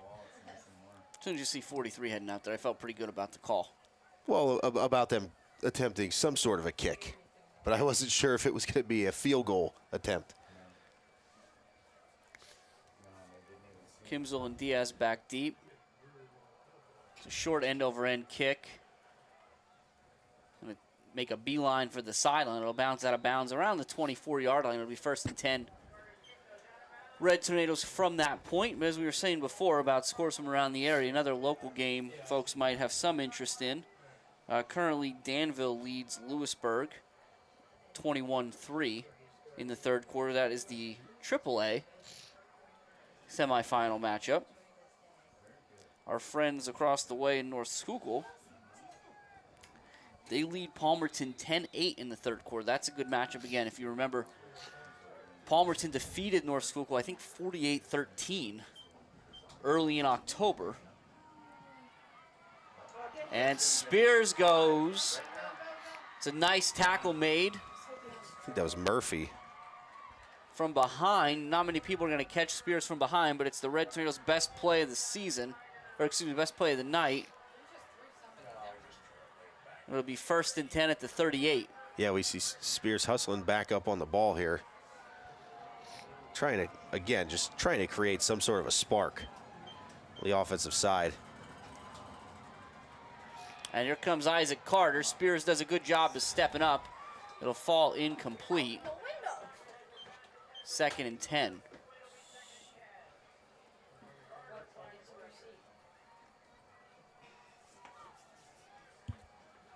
Ended up being about a 37-yard run by Spears on a QB keeper on the play prior.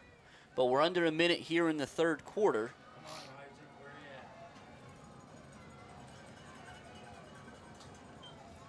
And it's Spears again. He's going to look for Diaz in the middle, and he's got him. It'll be short of the 1st down to the 30. Going to bring up 3rd and 2.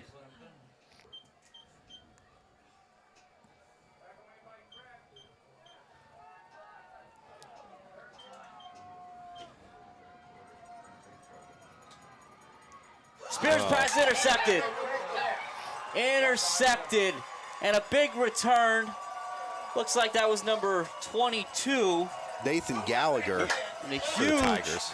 huge play. Who was that kid? Read the route immediately of where Spears was going to go with that football and popped up, made a nice play and a good return. And it's 1st and 10 Tigers. See the clock stops momentarily and the change of possession, but it looks like they're going to say, he stepped out, I guess, earlier than we initially thought. Yeah, I mean, that's the 47-yard line. Yeah, and that's, I mean, right as the Red Tornadoes, they get the big run from Spears. Looks like their offense is moving in the right direction. They're kind of on the cusp possibly getting their first points of the game. And once the ball was set back in play, the clock started again. And so we've run out of time here in the third quarter as well, with 12 minutes to play in this District 4 Class 2A district semifinal matchup. The Tigers lead the visiting Red Tornadoes 36-0.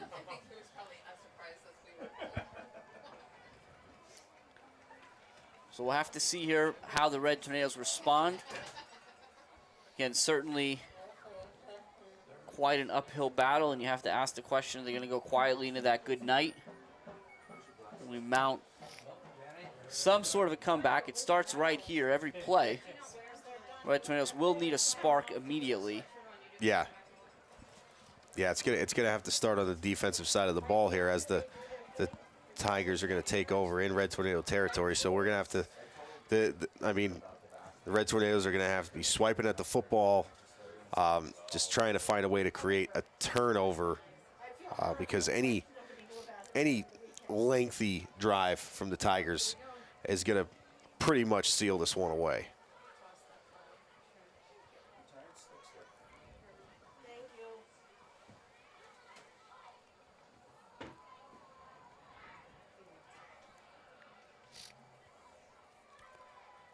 So again, as we reset here to start the fourth quarter, it'll be 1st and 10 Tigers after the Gallagher interception. The ball sits at the Red Tornado 47-yard line.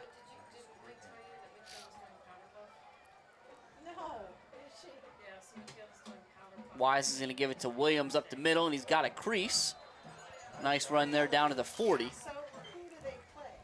Well, Lamar, let's say the 41, excuse me. Yeah, it was still a nice gain there for Williams. The first couple carries he had, up the middle there wasn't much doing. The time he was able to find a small crease for a nice gain.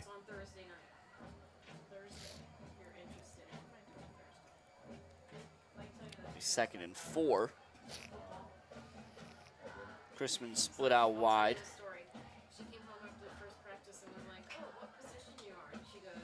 And that's going to be Murphy. And Murphy will have a first down inside the 30.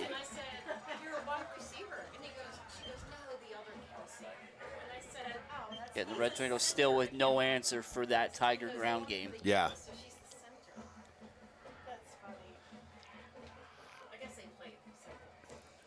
And now we see it looked like quarterback Blake Wise just letting his huddle know, hey, no need to rush. We got plenty. We got time. We're gonna try and eat this clock up.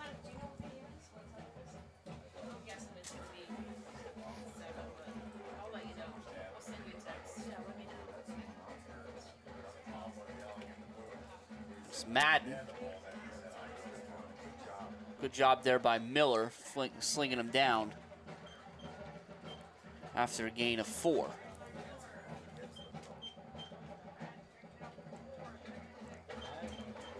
Herb will go to the sideline as we approach 10 minutes remaining here at Tiger Stadium.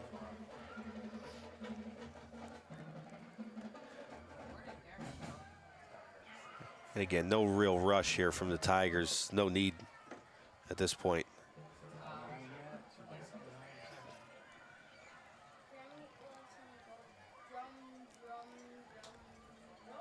It's Williams, and he should have a first down. Wait for the official spot, but it looked like it from the, and there's the official signal, first down. Yep. From the man in the white hat. The ball sits inside the 20 now. Tigers once again knocking on the door. The Red Tornadoes unable to answer thus far tonight as they trail 36-0 in this District 4 semifinal matchup.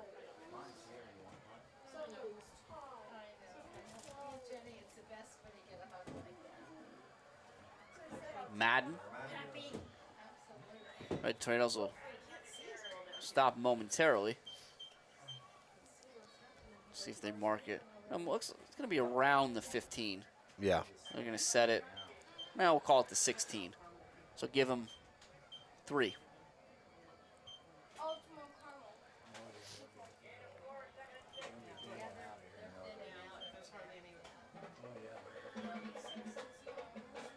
Now we'll see the Red Tornado defense here. You know, they're kind of selling out to stop the run. You know, that's what the Tigers are going to be sticking with here.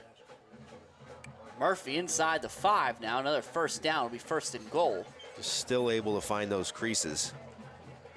I mean, that's credit to the offensive line and the backs, you know, the vision of these Tiger backs.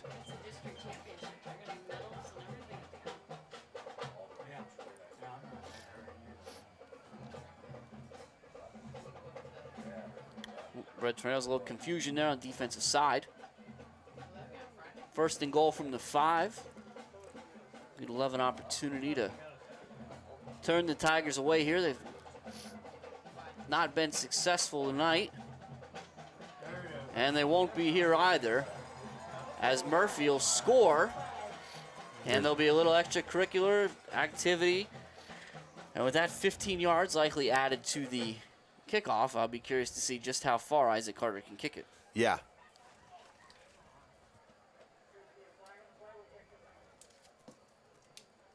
Get the official call here.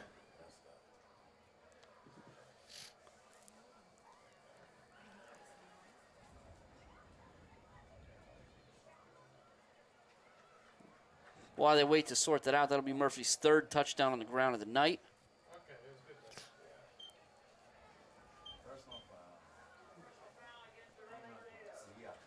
So there it is. Personal foul will be enforced on the kickoff.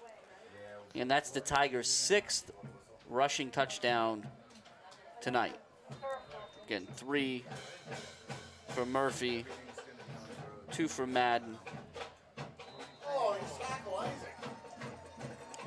The kick is good. It'll be 43. 3 for Murphy, 2 for Garcia, and 1 for Madden. So, a couple other things. Again, we talked before, as you kind of take a step back and you look at the Class AA landscape across the state. Yeah. You know, we had kind of circled a couple different games that were going to happen here, and look at this. Carter's going to kick off from the 45. This is going to, he might see if he can put it through the uprights. He might kick this out to 487. That scoreboard's in the danger zone, I think. So Bald Eagle area, the #1 seed out of District 6, they lead Forest Hills 28-13. The #2 seed in District 6 is Richland, and they lead Mount Union 35-6 in the 3rd quarter there. Okay, so it looks like the 1 and 2 seed there on a crash course to meet each other, as is here in District 4. And Carter's kick falls just short of the goalpost, which is a crazy thing to say. Yeah. But nevertheless, it'll be a touchback, 1st and 10. Red Tornadoes. Last season's state title opponent for the Tigers, Westinghouse. They lead Berlin Brothers Valley 37-6. Westinghouse is the 1 seed out in District 5.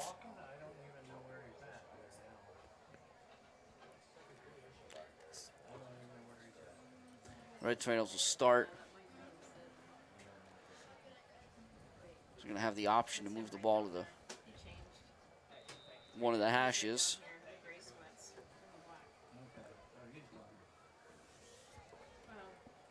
First and 10 from the 20.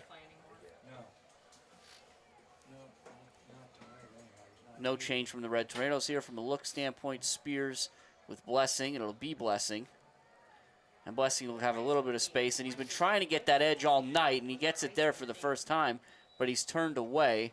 A nice job. I think is that 58 Wittig? Yeah, I think so. Nice job there, cutting him off, and well, it looked like it had a chance to be a big play. It's only a 5-yard gain. Yeah, Blessing ran a long way for only a 5-yard gain, getting all the way to that sideline from the left hash. We're under 7 minutes left here. And it's Karicki this time.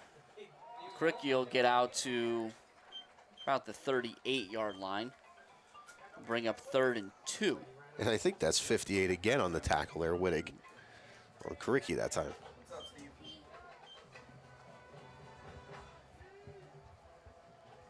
So we'll see how the Red Tornadoes opt to attack this 3rd and short. And Karicki will stay in there, Blessing on the sideline. Spears is going to throw it quick, and it's tipped. That's number 22, Gallagher.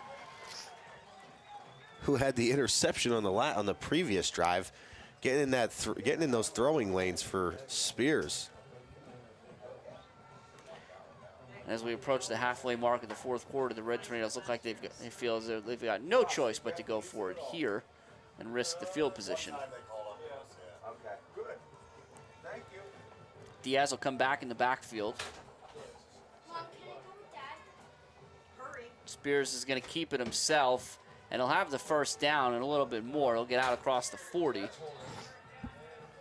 Keep the drive alive for the Red Tornadoes. And Spears is going to try to get to the sideline. And I think he will make the sideline. You see Marshall check in, but Spears is definitely shaken up after that one. And the Red Tornadoes will, well, I thought they were going to go a little tighter here, but nope, they'll let, Coach Dara has shown every time Marshall's come in, he's kind of let him throw it on the first play in, to kind of get him in the groove. And no difference here. Is a good high ball, falls incomplete for Belichick. And that was a fastball from Marshall there.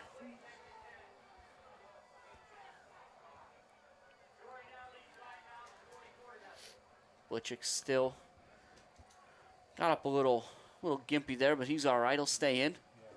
Marshall will stay in there as well. And now, as usual, Dan, I'm a day late and a dollar short here, but the Red Tornadoes will go back tight in the shotgun double wing. They send Karicki in motion, but they give it to Diaz. A little trouble with the handoff, but he's going to bounce in and out all around and get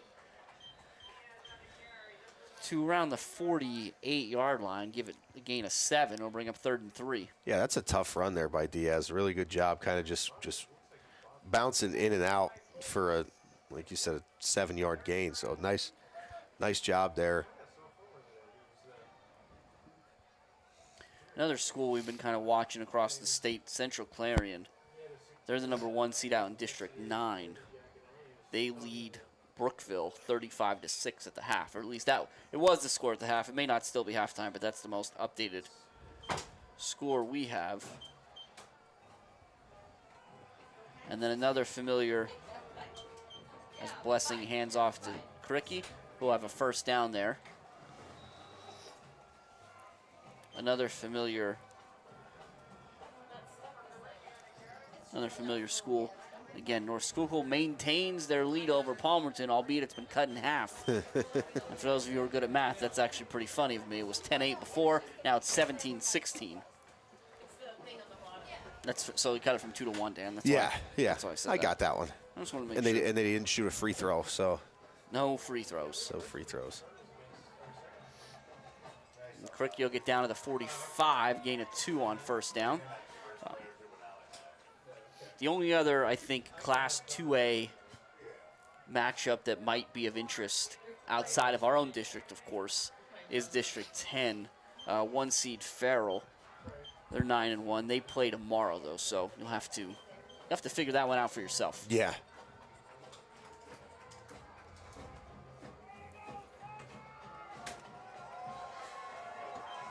The Red Tornadoes take a timeout. And we'll see if looks like Coach Dara is going to make some changes. Yeah. And give his seniors the opportunity to walk off the field one last time. Yeah.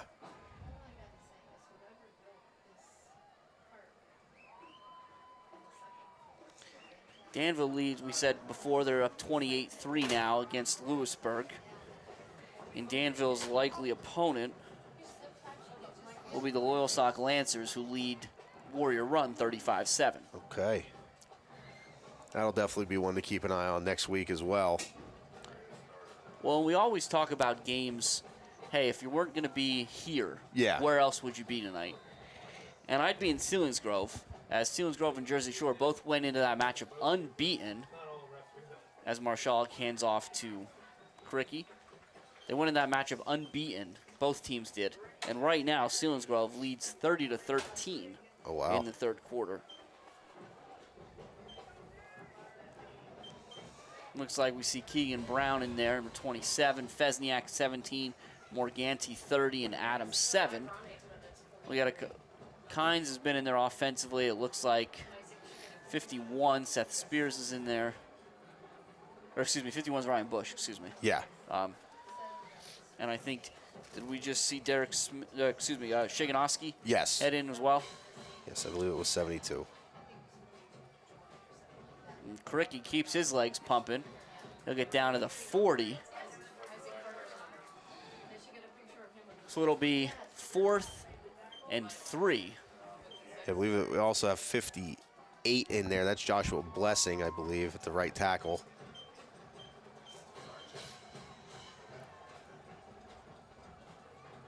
Good ball by Marshall, a little high for Fesniak, falls incomplete. And the Red Tornadoes will turn it over on downs. The Tigers will take over 1st and 10 at their own 40 with 1:20 left. And again, the ball's already been set, clock is moving. You know, Jim, I know we've touched on it before, but District 4, everybody has to be watching District 4 every year once they get to the playoffs, and at least in AA, because for the last 6 years, 5 of those, the Red Tornadoes and the Tigers met in the district championship game. And for the last 6 years, the district champion for AA has come out of District 4. We get a being the Southern Columbia area Tigers. Get a timeout here as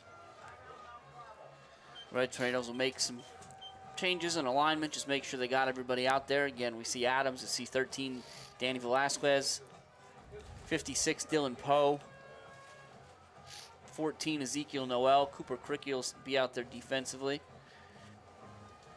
58, Blessing, I think is going to play defense as well. I'm sure there's more. They're in a huddle, guys. Give us a second. Yeah. Again, Shiganowski will play defense. 45, I see that's Berezovsky. If you didn't mention him before. I don't think I did. You're good.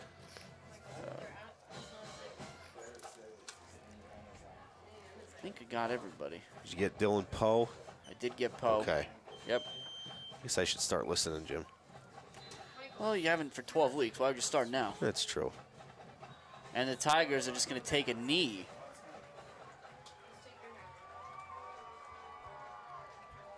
And they'll have to do so one more time.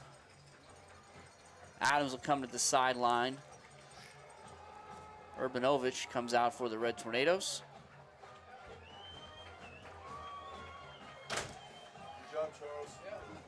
And the Tigers are safe to go ahead and take that snap.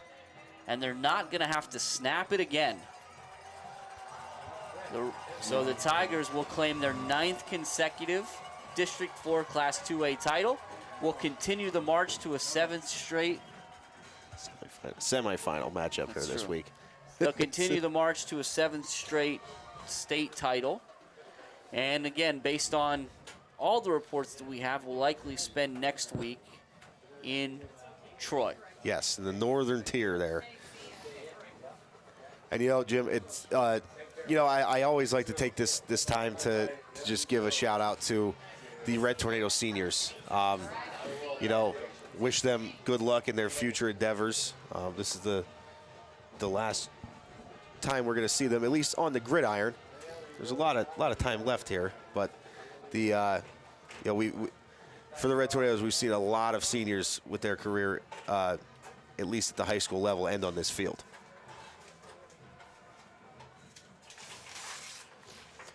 So yeah, unfortunately for the Red Tornadoes, they're going to come up short tonight and see another season end here in Catawissa, as Dan pointed out, at the hands of the Tigers. Dan mentioned the senior members of the football team, certainly, but the cheerleaders, the band members, certainly the students that have spent the last 6 years with us in the TV studio.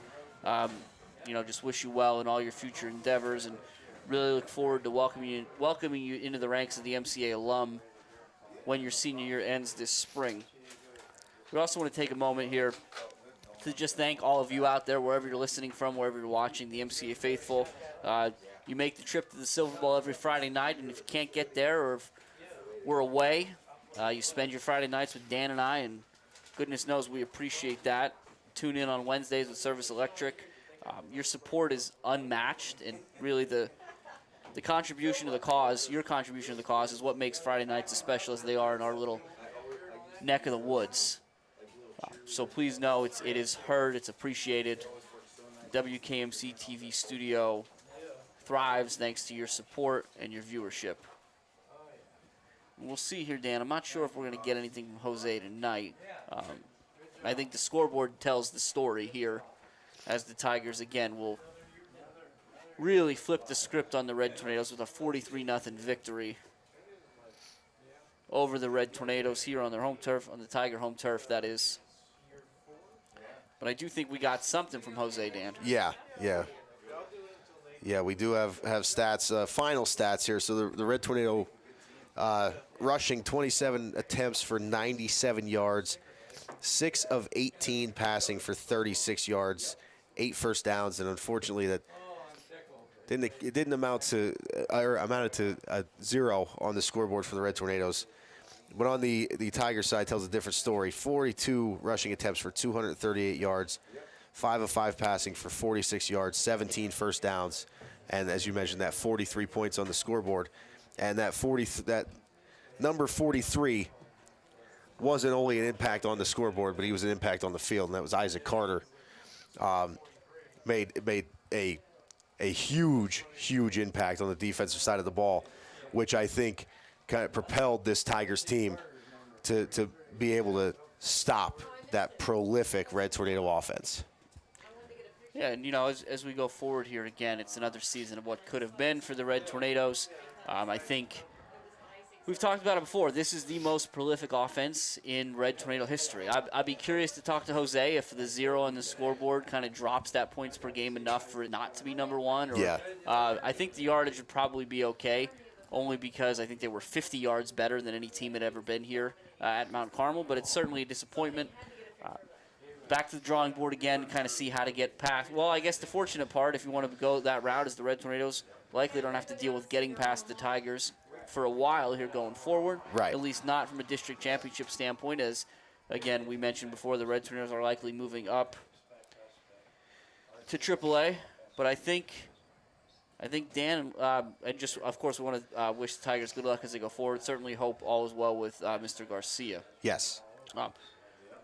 But Dan, it seems like probably good a time as any to go ahead and wrap things up. With that we can unfortunately sign off for the 2023 season, in which the Red Tornadoes finished 9-3, 1 game short of that magic that nice round 900 number. We'll have to come. That's what we call a teaser in the biz. You have to come back next year to see when that happens and how that happens. But I guess we'll just do this, Dan. So I'm Jim Lesko. Yeah, I'm Dan Lesko. And for Jose Gonzalo, this has been a WKMC TV broadcast of Red Tornadoes football.